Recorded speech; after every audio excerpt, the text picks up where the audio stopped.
आज हम बात करेंगे जो रशिया के फॉरेन मिनिस्टर हैं सर्गेई लावरोव। उन्होंने अभी ब्रिक्स की समिट चल रही थी इंडिया में, ब्रिक्स की फॉरेन मिनिस्टर की समिट चल रही थी इंडिया में। तो उस दौरान रशिया के फॉरेन मिनिस्टर ने बोला कि इंडिया अभी जो मिडिल ईस्ट में कॉन्फ्लिक्ट चल रहा है ईरान इसराइल एंड यूएस के बीच में, तो इसे इंडिया मेडिटेट करवा सकता है, इंडिया मेडिटेशन का रोल प्ले कर सकता है। इंडिया ही इकलौता एक ऐसा प्लेयर है जो न्यूट्रल है। लाइक बहुत सारी चीज़ें अपन उनको लाइक डिटेल में आगे डिस्कस करेंगे। और जैसे अभी लाइक ये चीज़ें क्यों आ रही है और अभी ये इम्पोर्टेंट क्यों है, क्योंकि एक तो जो क्रूड ऑयल की प्राइस है वो अभी बहुत बहुत बढ़ गई है। वॉर स्टार्ट होने से पहले $70 के आसपास थी एंड अभी 120 प्लस चल रही है। और अभी ऑपरेशन स्लेज हैमर की डिस्कशन चल रहा है कि यूएस एंड इसराइल प्लान कर रहे हैं ईरान पे एक मैसिव स्ट्राइक करने का, मैसिव अटैक करने का। सो उसके बाद टेंशन बहुत ज़्यादा एक्सीलरेट होगी, क्योंकि अगर एक बार अटैक हो गया तो फिर ईरान रिटेलिटरी अटैक करेगा वगैरह वगैरह चीज़ें चलती रहेगी सो ऑन। सो रशिया का इस टाइम ये स्टेटमेंट बहुत ज़रूरी है, बल्कि इम्पोर्टेंट है। एंड लाइक अगर अपन देखें तो रशिया खुद ही सब क्यों नहीं कर सकता। दो चीज़ें है, रशिया खुद अभी एक अपनी यूक्रेन के साथ वॉर में उलझा हुआ है, और दूसरी चीज़ रशिया को प्रो ईरान माना जाता है। और जो अभी पाकिस्तान ने ट्राई किया था मेडिटेशन का, तो जो पाकिस्तान है उसे लाइक उस पे एक तो लाइक इसराइल ट्रस्ट नहीं करता बिल्कुल भी। इसराइल एंड पाकिस्तान की बिल्कुल भी नहीं बनती। इवन पाकिस्तान इसराइल को कंट्री भी नहीं मानता। एंड अभी रिसेंटली इसराइल की प्राइम मिनिस्टर नेतन्याहू ने बोला था कि पाकिस्तान इसराइलियों के खिलाफ ऑनलाइन प्रोपेगेंडा फैलाता है एक्सेट्रा। तो like at this moment India ही एक ऐसा प्लेयर है जिसका इन तीनों कंट्रीज के साथ एक डिसेंट रिलेशन है। इंडिया के यूएस के साथ रिलेशन है अच्छे, इसराइल के साथ बहुत अच्छे, एंड ईरान के बाद ईरान के साथ भी इंडिया के रिलेशन है ठीक ठाक। लाइक इससे पहले इंडिया ने जवाहर पोर्ट में काफ़ी इन्वेस्टमेंट किया था। तो इंडिया एक लाइक न्यूट्रल प्लेयर है जिसकी तीनों पार्टी के साथ एक अच्छे रिलेशन है। अभी इस चीज़ मतलब इस चीज़ का जल्दी से जल्दी सॉल्यूशन निकलना काफ़ी ज़रूरी है, क्योंकि ऑयल प्राइस ऑलरेडी बहुत हाई चल रही है। तो एक बार ये चीज़ें एक बार ब्लास्ट होना स्टार्ट हो गया ना, ऑयल प्राइस और ज़्यादा बढ़ गई, $150 से ऊपर चली गई या फिर 200 के आसपास चली गई, देन जो ठीक है अपन आगे डिस्कशन आगे करेंगे। ये ऑपरेशन स्लेज हैमर की बात है कि like Israel and US Washington US plan कर रहे हैं कि ईरान पे एक मैसिव अटैक किया जाए। और फिर इससे क्या होगा, मतलब इनका ऑब्जेक्टिव ये है neutralising regional threat through overwhelming force के थ्रू, जो वहाँ पे आईआरजीसी एंड जो बची पावर बची है ईरान में, तो उसको ख़त्म करना। बट ये इतना आसान नहीं है जितना लाइक देख के एंड सोच के लग रहा है कि हाँ ठीक है हम ख़त्म कर। आपने पहले भी ट्राई किया था ख़त्म करने को, आपने लीडरशिप को ख़त्म कर दिया, बट आप प्रॉक्सीज को कैसे ख़त्म करोगे। उसके लिए आप मिसाइल से एंड ड्रोन से नहीं ख़त्म कर सकते। आपको अपने ट्रूप्स उतारने पड़ेंगे, वो लाइक गुफा में केव में अंदर छुपे बैठे हैं। लाइक कहाँ से आप प्रेशराइज अटैक करोगे तो एक जने को मारोगे, 10 जनों को मारोगे, 100 को मारोगे। तो उनकी तो अलग अलग कमांड बनी हुई है अलग अलग जगह। और अगर ये ऑपरेशन स्लेज हैमर हो जाता है एंड स्टार्ट हो जाता है, तो ऑलरेडी जो प्राइस 120 प्लस चल रही है वो स्काई रॉकेट होके 150 से $200 के बीच में चली जाएगी क्रूड ऑयल की प्राइस। और फिर इससे क्या होगा, वो इकोनॉमिक शॉक लगेगा। लाइक जितनी भी कंट्रीज़ है जो डेवलपिंग कंट्री है, मिडिल इनकम कंट्रीज़ हैं, इनको बहुत ही ज़्यादा लाइक इन्फ्लेशन बहुत ज़्यादा बढ़ जाएगी सडन, अगर ये चीज़ें स्ट्राइक होती है, क्रूड ऑयल का प्राइस बढ़ जाता है तो। एंड लाइक जो डिकेड्स का जो डेवलपमेंट है अपनी कंट्रीज 10 20 30 साल पीछे चली जाएगी, अगर क्रूड ऑयल के प्राइस इतने बढ़ गए, इन्फ्लेशन स्काई रॉकेट हो जाती है तो। अब ये बंदे की क्या कि मेडिटेशन कौन सी कंट्री करवा सकती है, अगर लाइक देखे देखो एक एडवांटेज एंड डिसएडवांटेज। तो जो रशिया है उसे प्रो ईरान देखा जाता है, पाकिस्तान है तो लाइक वो पता नहीं कभी भी किसी की गोदी में बैठ जाता है, पता ही नहीं चलता।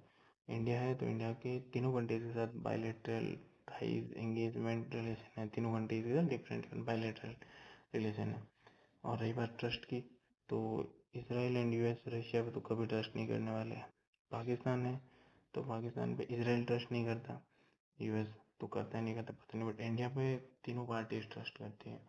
और और रही बात trust from Iran and Arab alliance, जो ईरान वाली ईरान की जो अलाइंस है या फिर अरब के अलाइंस है वो रशिया पे ट्रस्ट करते हैं, बट वो पाकिस्तान पे नहीं करते, कंफर्टेबल नहीं है। लाइक ईरान ने पहले भी पाकिस्तान के अगेंस्ट कुछ स्टेटमेंट दे रखे हैं, बट ये इंडिया पे ट्रस्ट करते हैं। और डिप्लोमेटिक गवर्नमेंट मतलब इसमें भी इंडिया ठीक है, मतलब कि इंडिया बेस्ट है। जो रशिया के फॉरेन मिनिस्टर थे सर्गेई लावरोव, उन्होंने बोला कि लाइक इंडिया एक कंट्री है जो लॉन्ग टर्म पीस या फिर लॉन्ग टर्म मेडिटेशन के लिए इंडिया ही सूटेबल एक्टर है एट दिस मोमेंट। और जो ईरान है, तो ईरान के भी लाइक फॉरेन मिनिस्टर भी इंडिया में आए हुए थे, तो वो भी उन्होंने भी ऐसे ही कुछ बोला कि इंडिया को भी ये वॉर रोकने के लिए लाइक इसराइल के फेवर में चीज़ें करनी चाहिए। क्लियरली जैसे रशिया ने बोला वैसे ईरान की साइड से नहीं आया। बट जो इसराइल है वो तो लाइक इंडिया को लाइक फ्रॉम बिगनिंग जब इंडिया आ जाता था उस टाइम से, मतलब कि 1970s के टाइम से इसराइल इंडिया को सपोर्ट करता आ रहा है। मतलब करेंटली डिफेंस टाइज भी इंडिया एंड इसराइल के बीच में इंक्रीज हो रहे हैं।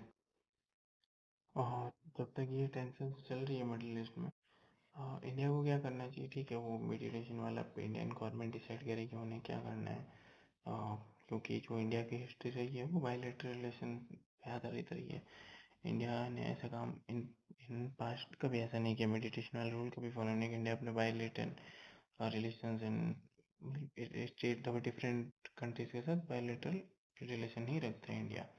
उनके अपने हिसाब से भाई, मतलब जैसे US and Russia enemy countries माने जाते हैं, बट इंडिया दोनों कंट्री के साथ रिलेशन रखता है, दोनों कंट्री के साथ ट्रेड करता है, दोनों कंट्रीज से डिफेंस इक्विपमेंट परचेज करता है। सो इंडिया के रिलेशन फ्रॉम बिगनिंग बायलैटरल रहे। अब इन फ्यूचर इंडिया क्या करता है, इंडियन गवर्नमेंट पे डिपेंड करता है। But mean the wild time, जैसे कि अभी जो चल रही है वॉर, प्राइसेस हाइक हो रहे हैं क्रूड ऑयल के, तो एज नेशंस भी मोदी ने भी 7 रुपीज़ की थी थोड़े टाइम पहले। बट अभी लाइक अपन को जो रिन्यूएबल एनर्जी है, जैसे ईवी व्हीकल का यूज़ करना या फिर कोल का यूज़ करना, या फिर इंडिया में ही जो रिफाइनरीज डालना, मतलब कि फाइंडिंग्स करना, नेचुरल गैस के सोर्सेज ढूंढना, उन पे जाके ज़्यादा फोकस करना चाहिए। ठीक है, बट ये नेचुरल गैस के सोर्सेज या फिर लाइक ये सब रिसोर्सेज फाइंड करने का तो अभी कुछ खास मतलब है नहीं, क्योंकि तुम फाइंड करोगे तो भी उसमें फाइंड करोगे उसमें टाइम लग जाएगा, फिर मशीनरी रिफाइनरी बनाने में बहुत टाइम लग जाएगा। बट ठीक है, अभी अपन को लाइक क्रूड ऑयल का यूज़ कम से कम करने की कोशिश करनी चाहिए, जितना हो सके ईवी को एंड पब्लिक ट्रांसपोर्ट को प्रायोरिटी देनी चाहिए। एंड फॉर थोड़े टाइम के लिए गवर्नमेंट को भी लाइक डायरेक्शंस दे देनी चाहिए कंपनीज एंड जो गवर्नमेंट ऑफिस की जो काम वर्क फ्रॉम होम से हो सकते हैं उसे करना चाहिए। क्योंकि जो इंडिया का फॉरेक्स रिजर्व है वो भी लाइक एक लिमिट तक बचा सकता है इंडियन रुपीज़ को। रुपये की वैल्यू है वो भी constantly falling because of this, कि एक तो अपन क्रूड ऑयल को इम्पोर्ट कर रहे हैं, क्रूड ऑयल डबल हो गया। तो जहाँ लाइक हमारे पहले $50 लग रहे थे, वहाँ 100 या 150 डॉलर लग रहे हैं उसी सेम चीज़ के लिए। 2 से 3 गुना स्पेंड हमें करना पड़ता है at this time. So and second, जो गोल्ड है वो भी हम मोस्ट ऑफ द इम्पोर्ट ही करते हैं, तो गोल्ड में भी डॉलर लग रहा है। सो थोड़े टाइम के लिए हमें गोल्ड परचेज करना एकदम बंद करनी चाहिए एटलीस्ट। ये टेंशन जब तक एटलीस्ट हमें 1 साल तक तो अपने नेशन को तो परमानेंटली सपोर्ट करना चाहिए। बट गवर्नमेंट पे लाइक सोर्सेज का मानना है कि साल भर ये कॉन्फ्लिक्ट चल सकता है। इतनी प्रिपरेशन तो हमें करनी ही चाहिए कि जैसे तैसे 1 साल निकल जाए एंड हमें रिन्यूएबल सोर्सेज को यूज़ करना, ईवी को यूज़ करना, ये एज इन नेचर के लिए भी सही है। ठीक है, okay, thanks for watching this guys, bye.